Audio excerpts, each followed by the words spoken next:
રસાયણ વિજ્ઞાન ચેપ્ટર 5 પૃષ્ઠ રસાયણમાં હવે આપણે ગુજરાત બોર્ડમાં પૂછાયેલા AEEE કે IITમાં પૂછાયેલા પ્રશ્નોને આપણે જવાબ મેળવીશું. પ્રશ્ન નંબર છે 197. નીચેના પૈકી કયું સંયોજન પાણીમાં કલીલમય દ્રાવણ બનાવે? તો આપણને ખબર છે, બરાબર. NaCl સાચું દ્રાવણ બનાવશે, ગ્લુકોઝ સાચું દ્રાવણ બનાવશે, સ્ટાર્ચ જે કલીલ બનાવશે, બરાબર. બેરિયમ નાઇટ્રેટ સાચું દ્રાવણ બનાવશે. પ્રશ્ન નંબર 198 આ પણ બોર્ડમાં પૂછાયેલો છે. કીટકનાશી છંટકાવ જેવા કલીલમાં વિક્ષેપિત કલા અને વિક્ષેપણ માધ્યમની ભૌતિક સ્થિતિ અનુક્રમે કઈ હશે? જો આપણે જે જંતુનાશક પેસ્ટિસાઇડ જે આપણે છંટકાવ કરીએ છીએ ખેતીવાડીમાં, તો એમાં કલા અને માધ્યમ, તો એની ભૌતિક અવસ્થા કેવી છે, બરાબર. તો વિક્ષેપિત, પહેલું કયું લખ્યું? વિક્ષેપિત કલા. તો કલા કેવો છે? વાયુ અવસ્થામાં, અને વિક્ષેપણ માધ્યમ પ્રવાહી અવસ્થામાં. તો જવાબ આવશે A. બરાબર. આપણે છંટકાવ તો જ કરી શકીએ ને, બરાબર. કેમ કે આપણને કેવું મળે છે? કલી પ્રવાહી અવસ્થામાં મળે છે. પ્રશ્ન નંબર 199. પેપ્ટાઇઝેશન પ્રક્રિયામાં હવે એમાંથી કયો લાગુ પડશે? પેપ્ટાઇઝેશન એટલે પેપ્ટીકરણ. તમને ટૂંકમાં સમજાય દઉં. પેપ્ટીકરણ એટલે શું? કે જો આપણે FeOH ટ્રાઇસના તાજા અવક્ષેપ લઈએ, આ એના અવક્ષેપ છે, ધારો કે, બરાબર, FeOH ટ્રાઇસ ફેરિક હાઇડ્રોક્સાઇડના તાજા ટૂંકનો તરીકે પૂછાયેલી છે, બરાબર. એટલે આટલી બાબતો એમાં આવી જ જોઈએ. FeOH ટ્રાઇસના તાજા અવક્ષેપ લેવાના, એની અંદર અલ્પ પ્રમાણમાં, આ શબ્દ અગત્યનો છે, અલ્પ પ્રમાણમાં FeCl3 એટલે વિદ્યુત વિભાજ્ય છે, અલ્પ પ્રમાણમાં. તો આને આપણે કહીશું પેપ્ટીકરણ કારક, પેપ્ટાઇઝેશન એજન્ટ. આ પેપ્ટીકરણ કારક.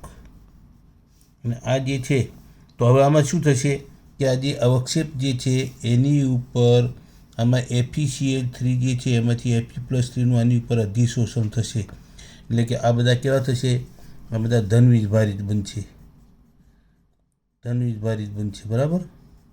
અને બધાનો ધનવીજભાર છે એટલે એકબીજા પ્રત્યે અપાકર્ષણ કરશે. અપાકર્ષણ થશે એટલે માધ્યમની અંદર ફરતા હશે, બરાબર. છૂટા પડશે બધા. એટલે કે આ પ્રમાણે સોલ બનશે, બરાબર. સોલ બનશે. તો આ ઘટનાને પેપ્ટીકરણ કહેવાય, અથવા પેપ્ટાઇઝેશન અંગ્રેજીમાં. આ ઘટનાને પેપ્ટીકરણ કહેવાય. FeCl3 જે અલ્પ પ્રમાણમાં ઉમેર્યો એને આપણે પેપ્ટીકરણ કારક અથવા તો પેપ્ટાઇઝેશન એજન્ટ કહેવાય. અને FeOH ટ્રાઇસના તાજા અવક્ષેપ લેવાના, બરાબર. તો હવે એના પરથી આપણે જવાબ આપ્યા. એક ટૂંકનો થઈ ગઈ આપણી. તો આ પ્રક્રિયામાં શું છે? અવક્ષેપ ઓગળતા નથી. પછી આલંબિત કણોમાંથી સાચું દ્રાવણ નથી. કલીલ એ સાચું દ્રાવણ નથી, કલીલ દ્રાવણ જ છે. અવક્ષેપનું કલીલમાં રૂપાંતર થાય. જવાબ આવશે C. અવક્ષેપ જે હતા એ છૂટા પડ્યા, ધનવીજભાર મેળવ્યો ને અધિશોષણથી, એટલે જુદા પડી ગયા, બરાબર. એના કારણે શું થયું? કલીલની રચના થઈ. પછી 200મો પ્રશ્ન, એ પણ બોર્ડમાં પૂછાયેલો છે. અવક્ષેપને વિદ્યુત વિભાજ્યની હાજરીમાં વિક્ષેપણ માધ્યમમાં હલાવીને કલીલ કણોમાં રૂપાંતર કરવાની પ્રક્રિયાને શું કહેવાય? તો અવક્ષેપને વિદ્યુત વિભાજ્યની હાજરીમાં, તો હમણાં તો આપણે જોયું શું કહેવાય એને? પેપ્ટીકરણ. આપણે FeOH ટ્રાઇસના અવક્ષેપ લીધા, બરાબર. એમાં FeCl3 વિદ્યુત વિભાજ્ય અલ્પ પ્રમાણ નાખ્યું, પછી હલાવ્યો, તો શું બન્યું? સોલ બન્યો, બરાબર. તો કલીલ કણોમાં રૂપાંતર થયું એટલે કે સોલ બન્યો. તો એને શું કહેવાય? પેપ્ટીકરણ કહેવાય, અથવા પેપ્ટાઇઝેશન કહેવાય. પ્રશ્ન નંબર 201. FeOH ટ્રાઇસના કલીલ દ્રાવણ માટે સૌથી સારો સ્કંદન કરતા પદાર્થ. હવે જો તમારે સ્કંદન કરતા પદાર્થ તમારે નક્કી કરવો હોય તો પહેલાં તો કે કલીલ કણોનો વીજભાર કેવો છે? તો આપણે હમણાં જોયું FeOH ટ્રાઇસ કેવો છે? ધનવીજભારિત છે. તો આમાંથી ઋણ વીજભાર, જેનો વીજભાર વધુ હોય એ તમને અસરકારક દેખાશે. તો આમાં Cl-1 છે, NO3-1, ફોસ્ફેટ -3 ના -2, તો સૌથી વધુ વીજભાર કોનો? ફોસ્ફેટનો. તો કયો ઉપયોગી થશે સૌથી સારો સ્કંદન કરતા? પોટેશિયમ ફોસ્ફેટ, કેમ કે ફોસ્ફેટ -3 છે, આ ધન વીજભારિત છે, એટલે ઋણ વીજભારનો જેનો વીજભાર ઊંચો હોય એ જ એમાં ઉપયોગી થશે. અર્હિનીય સલ્ફાઇડના સોલની સ્કંદન ક્ષમતાનો ઉતરતો ક્રમ કયો?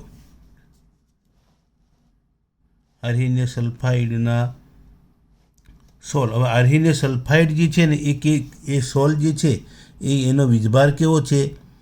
તો એ ઋણ વીજભારિત છે, બરાબર. As2S3 ઋણ વીજભાર. તો આપણે ધન વીજભાર જેનો ઊંચો હોય એમાંથી ધન વીજભાર એ વધુમાં વધુ અસરકારક થશે, બરાબર.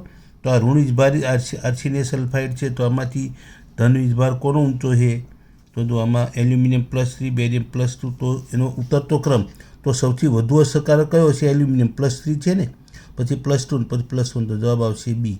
તો 202માં જવાબ આવશે બી, બરાબર. પછી પ્રશ્ન નંબર 203 જે પણ બોર્ડમાં પૂછાયેલો છે.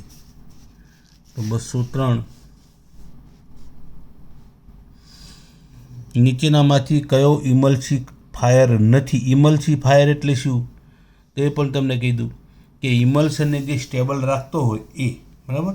તો ઇમલ્સિફાયર તો અગર એમ ઇમલ્સિફાયર છે, ગુંદર પણ છે, સાબુ. દૂધ નથી, દૂધ એમાં ના, દૂધ પોતે જ ઇમલ્શન છે, બરાબર. તો 203માં જવાબ આવશે ડી.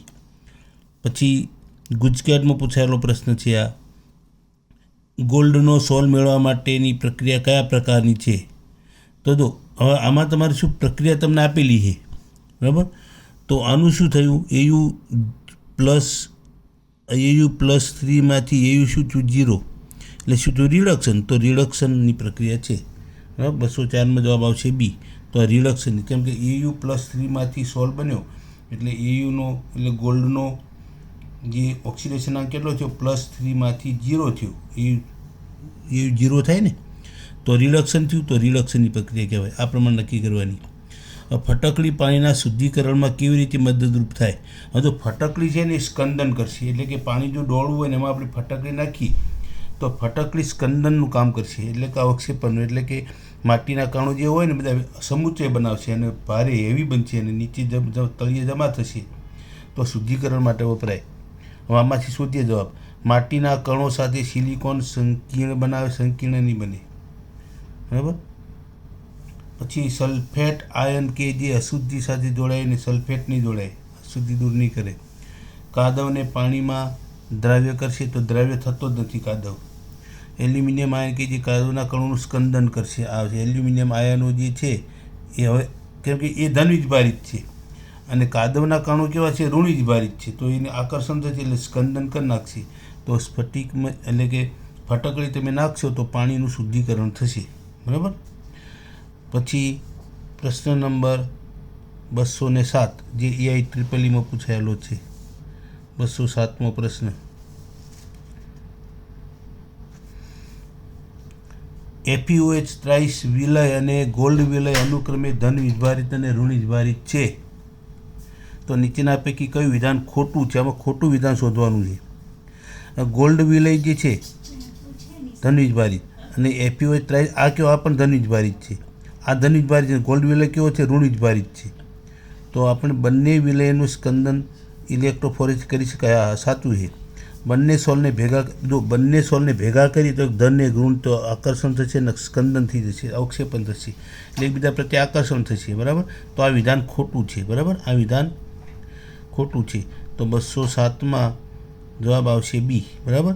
સોડિયમ સલ્ફેટના દ્રાવણ વડે સોલનું સ્કંદન થઈ શકે, સાચું છે, બરાબર. કેમ કે આમાં બંને વિરુદ્ધ વીજભારવાળા છે, બે સોલને ભેગા કરશો તો શું થશે? તટસ્થીકરણ થાય એટલે તટસ્થ બનશે એટલે સ્કંદન થઈ જશે, બરાબર. એટલે એ વિધાન ખોટું છે એના માટે, બરાબર. પછી IITમાં પૂછાયેલો છે 2008મો પ્રશ્ન 208મો પ્રશ્ન જે છે, સમાન પરિસ્થિતિ હેઠળ નીચેના પૈકી કયો પૃષ્ઠ સક્રિય પદાર્થ તેની સૌથી નીચી સાંદ્રતાએ મિશેલ રચી શકશે? તો આમાં શું છે કે જેની આલ્કાઇલ શૃંખલા લાંબી છે, બરાબર, આલ્કાઇલ શૃંખલા. હવે પહેલો જે છે, હવે આમાં બાકીના બે વિકલ્પ પાછળ આપેલા છે. તો હાઇડ્રોકાર્બન એટલે કે આલ્કાઇલ. હાઇડ્રોકાર્બનની શૃંખલા જેમ લાંબી છે એમ ક્રાંતિક મિશેલ સાંદ્રતા ઓછી, એટલે મિશેલની રચનાની વૃત્તિ વધારે. એટલે જેમાં હાઇડ્રોકાર્બનની, તમારે એટલું યાદ રાખવાનું, હાઇડ્રોકાર્બનની શૃંખલા લાંબી છે, બરાબર, તો આમાં 15 ને 16 છે, અને આ બાજુ કેટલા છે? 3.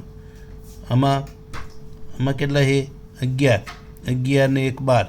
આમાં કેટલા? 15 ને 16 છે, આમાં 12 છે. તો તમારે શૃંખલા જોવાની એમાં કોની લાંબી છે. પછી ત્રીજો વિકલ્પ જે છે,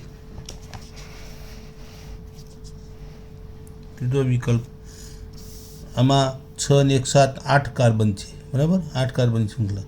આમાં કેટલા છે? 11 ને 12. તો સૌથી વધુ શામાં હતી લાંબામાં લાંબી? તો આપણે પહેલો જે જોયો, બરાબર, પહેલો, એમાં કેટલી હતી? જો આમની શૃંખલામાં જુઓ તો આપણે કેટલા કાર્બન હતા? આમાં 15 ને 16 કાર્બન, બરાબર. તો આની શૃંખલા લાંબી. તો આનું ક્રાંતિક મિશેલ તાપમાન કેવું છે? નીચું છે. તો સહેલાઈથી મિશેલ રચશે, તો એ આવશે જવાબ. તમારે આવો જો પ્રશ્ન હોય શું યાદ રાખવાનું? તો મિશેલની રચનામાં જેમાં હાઇડ્રોકાર્બનની શૃંખલા લાંબી હોય એમાં મિશેલ નીચી સાંદ્રતાએ રચાશે, બરાબર. તો એટલે કે CMCનું મૂલ્ય નીચું છે એમાં લેવાનું, બરાબર. CMCનું મૂલ્ય કેવું છે? ઓછું છે. પ્રશ્ન નંબર 209.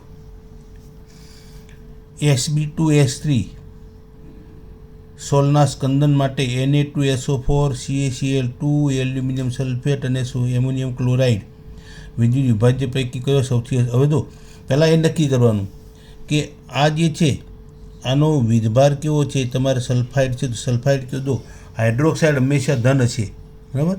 તો આ કેવો છે? સલ્ફાઇડ છે. સલ્ફાઇડ કેવો છે? ઋણ. તો અમારી ધન વીજભાર કોનો ઊંચો છે? ધન વીજભાર ઊંચો કોનો છે બધામાંથી? તો સોડિયમ +1 છે, કેલ્શિયમ +2 છે, એલ્યુમિનિયમ +3 છે, એમોનિયમ +1 છે, એમોનિયમ. તો સૌથી વધુ વીજભાર કોનો? એલ્યુમિનિયમ. તો આ ઋણ વીજભાર છે, તો ધન વીજભાર જેનો ઊંચો હોય એ અસરકારક થશે. એટલે કે એલ્યુમિનિયમ સલ્ફેટ, એલ્યુમિનિયમ +3 છે ને, તો સ્કંદન મૂલ્ય એનું ઊંચું છે. 210 પ્રશ્ન. કલીલ કણોના કદ. હવે કલીલ કણોના કદ છે 1 નેનોમીટરથી 1000 નેનોમીટર સુધીના હોય. આપણે નેનોમીટરને શામાં ફેરવવાના? મીટરમાં, બરાબર. તો 210મો પ્રશ્ન જે છે એમાં આ 1 નેનોમીટરથી 1000 નેનોમીટર થાય, 6 ને 3 9, તો એ આવશે જવાબ, બરાબર. 1 નેનોમીટરથી 1000 નેનોમીટર સુધીનું કદ હોય તો એને કલીલ કણ કહેવાય. તો 210માં જવાબ આવશે એ. પછી 211મો પ્રશ્ન. નીચેના પૈકી કયું લાયોફોબિક કલીલ દ્રાવણ? લાયોફોબિક એટલે જેને આપણે સામાન્ય પદ્ધતિથી બનાવી શકતા નથી, બરાબર. તો જો સ્ટાર્ચનું જલીય દ્રાવણ, આપણે સ્ટાર્ચ અને પાણી ભેગા કરીએ તો કલીલ બને છે. તો પ્રોટીન, તો પ્રોટીનનું છે એ પણ પ્રોટીન આપણે પાણીમાં નાખીએ તો આરામથી સહેલાઈથી બને છે, બરાબર. ગોલ્ડ સોલ્ટ માટે આપણે પદ્ધતિ વાપરવી પડે. કઈ પદ્ધતિ? એના માટે બ્લેડિંગ ચાપ પદ્ધતિ. તો એ પદ્ધતિ ચોક્કસ પદ્ધતિ વડે બનાવવામાં આવે. એટલે ગોલ્ડ સોલ્ટ જે છે એ હાઇડ્રોફોબિક છે, અથવા તો એટલે પાણીમાં બનાવે તો હાઇડ્રોફોબિક ને બીજું કોઈ દ્રાવક હોય તો લાયોફોબિક, બે જ છે, બરાબર. આપણે પાણીમાં બનાવ્યો હોય તો હાઇડ્રોફોબિક લખાય અને લાયોફોબિક લખો તો ચાલે બંનેમાં. 212. ગોલ્ડ વિલય માટે વિક્ષેપિત કલા, વિક્ષેપિત માધ્યમ તથા કલીલ દ્રાવણનો સ્વભાવ લાયોફોબિક અનુક્રમે કયા? હવે તો વિક્ષેપિત કલા કઈ છે?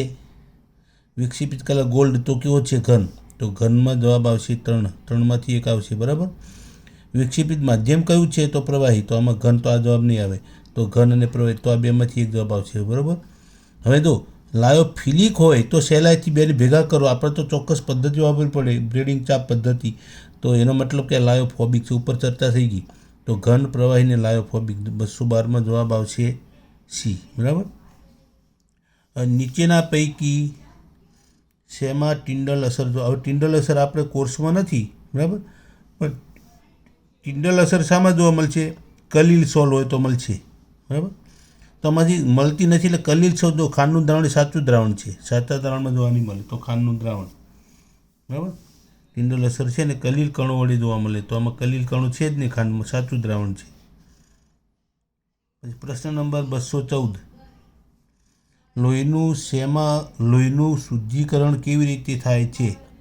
હવે આ પ્રશ્નો આમ તો આપણા કોર્સ બહારના લાગે છે, જોકે આપણી ડાયાલિસિસ બીજા અર્થમાં પાર્સલેશન એટલે ડાયાલિસિસ જાણીતો શબ્દ છે.